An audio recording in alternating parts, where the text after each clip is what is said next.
দুর্যোগে ভেসেছে ভোটার আধার pan card. NRC আতঙ্কে দুর্গত এলাকার বাসিন্দারা।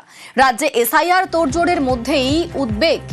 আলিপুরদুয়ারের গ্রামে ভ্রাম্যমাণ পুলিশ ক্যাম্প। আমাদের সঙ্গে রয়েছেন প্রতিনিধি রাজকুমার, আরো বিস্তারিত বলবে রাজকুমার।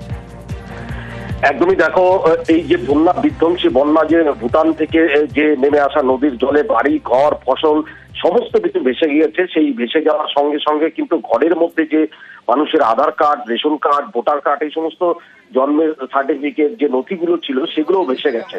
এবং এগুলো ভেসে যাওয়ার পরে কিন্তু একেবারে কার্যত দিশেহারা হয়ে পড়ছেন মানুষজন। তার কারণ এই সময় দুর্গত মানুষরা বাড়িঘর সামলাবেন, ঘর থেকে পলি বের করবেন, নাকি থানায় গিয়ে এই সমস্ত নথি হারানোর অভিযোগ দায়ের করবেন, সেই নিয়ে কিন্তু কার্যত দিশেহারা ছিল বন্যা দুর্গত মানুষেরা।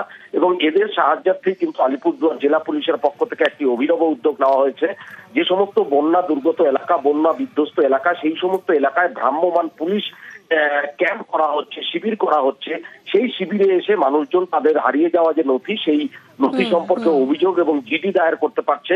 শুধু তাই নয়, পুলিশের পক্ষ থেকে সেখানেই সেই জিডি, যেটাকে আমরা জেনারেল ডায়েরি বলি, সেই জেনারেল ডায়েরি রিসিভ করে কিন্তু তাদের রিসিভ কপিও দিয়ে দেওয়া হচ্ছে।